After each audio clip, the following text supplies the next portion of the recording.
En este tiempo que tenemos ahorita, de media hora, vamos a ver como la parte teórica, ¿no?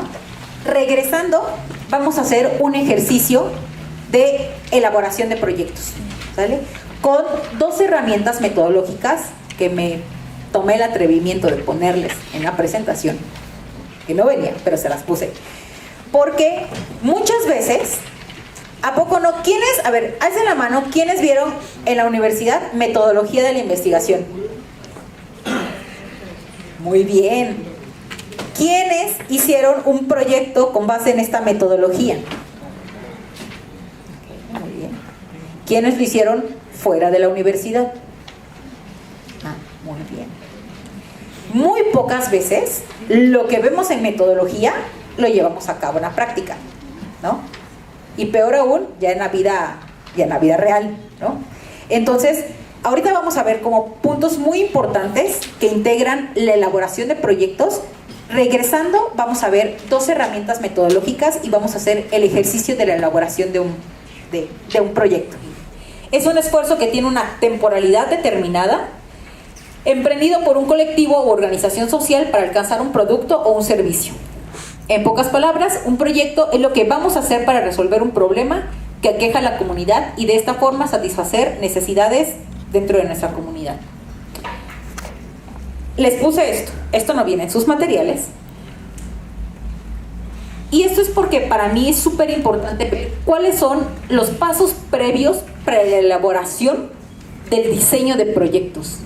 No podemos saber o pretender ayudar a comunidades o a nuestra sociedad si no sabemos cómo se encuentran, ¿no? Y esto todo el mundo dirá, bueno, eso es que a lo mejor nada más nos pasa a las organizaciones. No, también le pasa al gobierno. Gobierno lleva a cabo proyectos sin tener conocimiento. Yo fui asesora de un par de municipios. Y entonces, había un municipio, de hecho fue aquí en Puebla, estaba así chiquito el municipio, pero chiquito así de los chiquititos. Y entonces llegamos y se tenía que hacer el plan municipal de desarrollo. Gana el presidente municipal, le dicen, alguien X, otra consultora, le dice, le hago su plan municipal, se lo hacen. ¿Alguien de aquí conoce la Enciclopedia Nacional de Municipios de México? ¿Quiénes no? Anótenlo. Bueno, sí, en la Enciclopedia Nacional de Municipios de México, que la publica de manera anual el INAFED, que es el Instituto Nacional para el Federalismo. Y bueno, resulta que ¿alguien se acuerda del Encarta? Sí. ¿Alguien le tocó el Encarta? Sí. Era una cosa increíble, ¿no? Bueno, era el anterior de la Wikipedia, ¿no? Pero padre, pero sofisticado. Bueno, ¿se acuerdan que cuando ustedes copiaban del Encarta, si lo copiaban así como estaba, Bill Copy Paste, hasta aparecían los links en azul y en verde y en no sé qué, ¿no? Bueno, lo mismo pasa con la Enciclopedia Nacional de Municipios. Si ustedes lo copian así, les salen los links, todo igualito. Bueno, resulta que este plan municipal, cuando me lo pasan, me dicen, oye, que ya se lo hicieron, revísalo, ¿no? Ajá. Era un Bill Copy Paste de la Enciclopedia Nacional de Municipios. O sea, venían hasta subrayadas las palabras en links, ¿no? Así, o sea, todo venía igualito. Entonces le decimos, oiga, presidente, pues eso está mal hecho, ¿no? O sea, hay que volvérselo a hacer. Y entonces yo, como buena estudio opinión pública, ¿no? Y entonces digo, oiga, vamos a hacer diagnóstico, ¿no? Y vamos a hacer estudios y encuestas y focus group y no sé qué, y bueno, todo lo hicimos. Porque había que tener realmente un diagnóstico de la situación. Resulta que le presentamos el plan municipal y entonces nos dice, no, para empezar, oigan, ustedes hubieran visto, era un plan municipal, era un municipio así, bebito, pero le habían hecho un plan municipal, así hagan de cuenta, para México, ¿no? O sea, así. Y entonces, pues le presentamos su plan municipal, ni siquiera lo abrió, le hace así, no, eso está muy chiquito, yo quiero algo gordo, grande, Señor, pero pues es que su municipio es chiquito, ¿no? Y además, de acuerdo, ya sabes, de acuerdo al estudio y entonces ¿qué hicimos? Porque aquí el tema de la opinión pública y las personas, ¿no? No. Resulta que eso también, o sea, lo que él tenía pensado, porque no tenía un diagnóstico adecuado, ¿él qué quería hacer? Sobre todo quería hacer dos proyectos principales. Uno, no, mire. Su casa. Aparte de la casa, quería hacer, oiga, yo aquí quiero un corredor industrial. Señor, pero si ni hay camino para llegar al municipio, ¿no? Quiero un corredor industrial. Señor, ¿qué? No. Y quiero, ven el cerro de allá, que es, en el cerro de allá que es mío, cabe señalar, el cerro era del municipio, no era suyo, pero bueno, él era el presidente municipal, entonces pues era suyo, ¿no? O iba a ser, ¿no? Yo quiero que meta un proyecto de borregos, cría de borregos cimarrón. Se van a morir los borregos, o sea, aquí no se dan los borregos cimarrón, ¿no? Oiga, señor, no, es que yo quiero uno. Y así, digo, este es un ejemplo, miren, de un municipio así, que pasa todo el tiempo en todas partes. ¿Cuál fue el diagnóstico que salió? Señor, su obra magna, ¿no? Su obra que, bueno, por usted volverían a votar. Es más, digo, todavía no le tocaba la reelección, pero si se hubiera podido reelegir, lo reelegían. Señor, es dignificar el mercado municipal. La gente por eso votó por usted. Porque él prometió, juró y reperjuró, ¿no?, que iba a mejorar, a dignificar el mercado municipal. Pues después de todo este estudio de diagnóstico, no hizo caso, no lo hizo. De manera ética, la verdad es que yo le dije, con permiso, aquí está. Ya ni siquiera supe si se lo aceptaron o no, si lo metió o no. Pero, o sea, esto es un ejemplo súper chiquito, ¿no? O sea, no tenemos conocimiento de qué es lo que está pasando, o sea, de cuál es la situación que se está viviendo. Y algo muy importante dentro del diagnóstico. Aquí yo puse, uno, identificación de grupos afectados. O sea, en el diagnóstico tenemos que saber muy bien cuáles son los grupos a los que estamos buscando apoyar. Y yo les voy a poner varias herramientas de las cuales se pueden apoyar. Uno, ya les dije, que es la Enciclopedia Nacional de Municipios de México. Otro, por supuesto, el INEGI. Por supuesto, el INEGI. ¿Han entrado como al Google Maps? O al Google Earth? Ven que lo abres y así, padrísimo todo. Bueno, era como una aplicación que se había desarrollado en el cual podías abrir tanto el mapa que podías checar, por ejemplo, tu colonia. ¿Y qué creen? Estamos súper estudiados. Tú podías seleccionar tu colonia y del lado derecho te venía el desplegado de cuántas personas, hombres, mujeres, a qué se dedicaban, qué hacían, todo. No era del INEGI, fue una aplicación que hizo el Desarrollo Social. Y ahorita déjenme acordar cómo se llamaba. Y el caso es que tú, a partir de ahí, podías determinar en temas estadísticos cuáles eran las necesidades del lugar donde querías trabajar, ¿no? Era padrísimo. Sin embargo, dentro de los diagnósticos, no solamente es de suma importancia los números, sino también la percepción y la experiencia que tú, como organización, tengas en ese lugar. Nos pueden decir, por ejemplo, en temas de inseguridad, ¿no? Ah, sí, la inseguridad en números. Pero ¿cuál es tu percepción como ciudadano de ese lugar, ¿no? Entonces, cuando hagamos un diagnóstico, tenemos que poner como los datos, o los datos duros, los datos fríos, pero también cuál ha sido la experiencia que nosotros hemos tenido, pues como miembros, ya sea de la comunidad, ¿no?, o la experiencia que tengamos como organización en estos lugares. Ahorita se los voy a pasar. Y vámonos a la primera parte. En la parte de la elaboración de proyectos hay 3 módulos muy importantes. Uno es la formulación del proyecto, otro es la ejecución y la última parte, que es la evaluación. En la formulación del proyecto, aquí se define el problema central con sus respectivas estrategias de solución. 1. El problema social. En este, bueno, consiste en identificar problemas que aquejan a la comunidad y para ello es necesario realizar un diagnóstico y para realizarlo se requiere recoger información a través de observaciones, conversaciones y reflexiones con la comunidad para identificar y describir el problema. Algunas preguntas que facilitan precisamente el poder identificar esos problemas son: ¿cuál problema está más al alcance de la comunidad para ser resuelto? ¿Cuáles son las necesidades insatisfechas relacionadas directamente con el problema? ¿Y qué ámbitos de la vida cotidiana afectan el problema? A partir de la información recolectada, elegir el problema más urgente tratando de explicar su origen y eventual desarrollo. Luego no sabemos bien cómo identificar los problemas. Y con el ejercicio que hagamos al rato, vamos a ver cómo hay veces, si le pegamos al problema, qué padre. Pero luego nos vamos a dar cuenta que el problema o es causa o es efecto. Y entonces, a partir de los ejercicios metodológicos que vamos a hacer al rato, vamos a ver si realmente sabemos, uno, si tenemos un diagnóstico del lugar donde queremos trabajar, y dos, si realmente estamos identificando el problema central. Las metas están orientadas hacia logros concretos y explícitos. En ese sentido, una meta debe exponer en qué y en cuánta cantidad se quiere solucionar el problema, a la vez que debe remitirse a un lugar y a un tiempo determinado.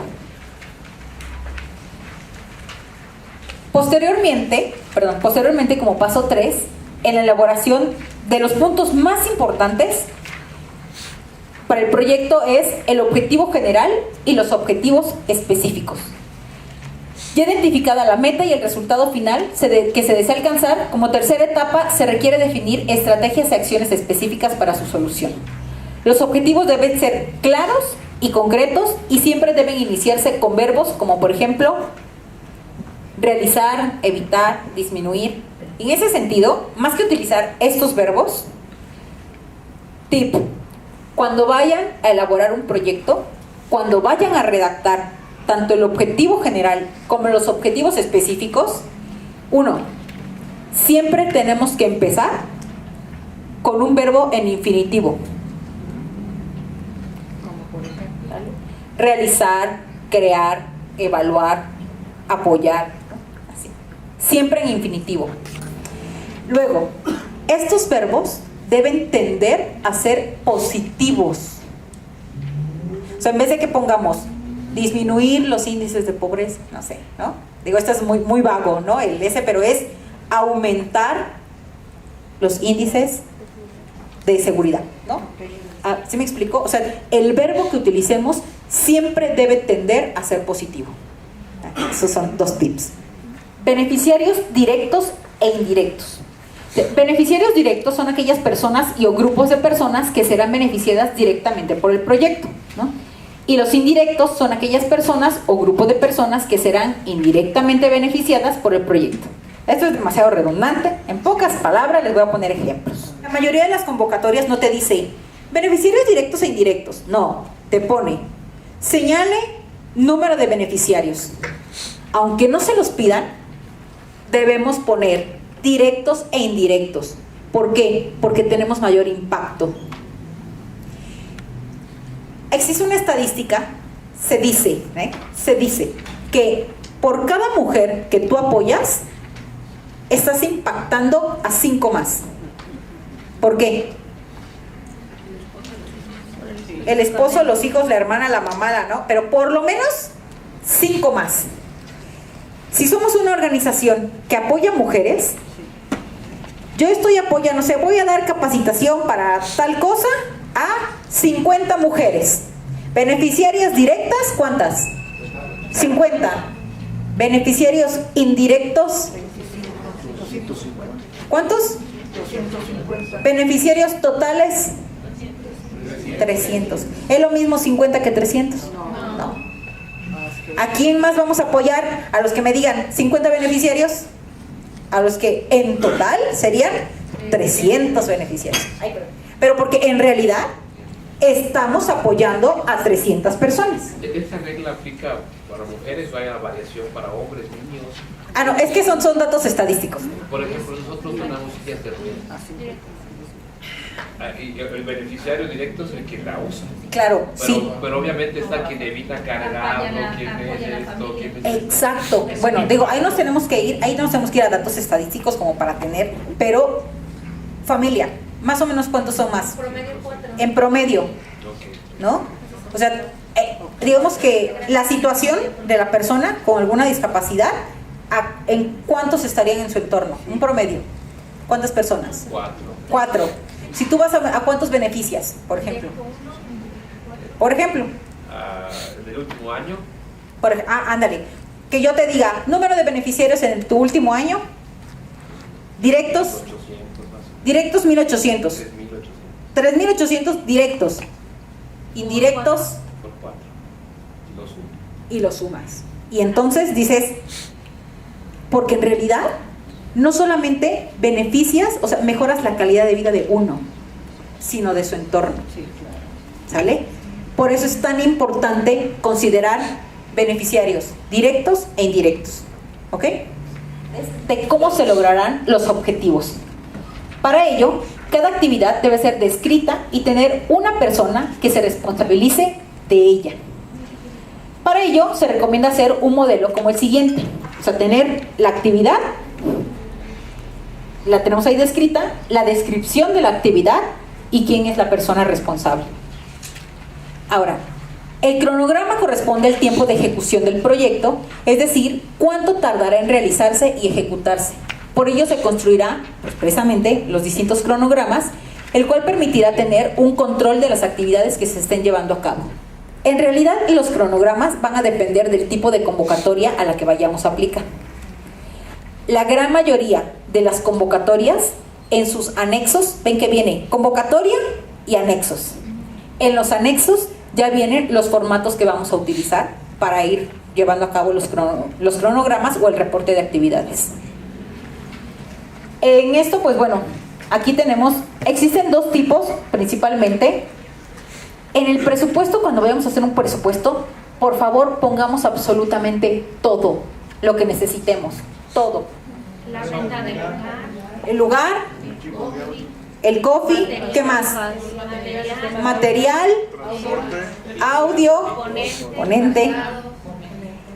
Ok, si nosotros ponemos así, pues, o sea, va a estar padre, pero algo se nos va a ir. Sonido no es solo sonido, ¿verdad? ¿Qué sería? Pila, micrófono, bocina, cables, todo, ¿no? Si ponemos material, ¿qué es material? Hojas, lapiceros, folders, impresiones, reconocimiento, tinta, todo, ¿no? Entonces, en un presupuesto debemos ser muy específicos de todo lo que vamos a utilizar. Porque si no, seguramente algo por ahí se nos va y luego de verdad nos pasa. Si ponemos materiales, no sé, material 100 pesos, ¿no? Chin, la goma. Pues ya la goma son 2 pesitos más, ¿no? ¿Y qué crees? Que te dieron 100. Entonces, o consigues o más barato lo otro, o te quedas sin goma, ¿no? O sea, tenemos que saber muy bien todo lo que vamos a requerir. Y bueno, también dentro del presupuesto debemos considerar la parte de los recursos humanos y la parte, o sea, cómo hacer esta diferencia entre los recursos humanos y el equipo o maquinaria que vayamos a utilizar. Y finalmente está la parte de los mecanismos de comprobación, que son fotografías, listas de asistencia, evidencias, todo. De verdad, cuando vayamos a hacer un proyecto, todo lo que realicemos, por favor guárdenlo, todo. Guarden un juego de estos, ¿no? Todo. Si pueden, impriman las fotografías. Todos los medios de verificación que ustedes puedan resguardar es lo mejor, porque luego lo solicitan. Dijiste que utilizaste para goma. ¿Qué goma? Y este es un kit de los que di, ¿no? Así como lo diste, así das tu medio de verificación, ¿sale? Entonces es muy importante que en el tema de las comprobaciones nosotros podamos justificar en qué utilizamos todo el recurso.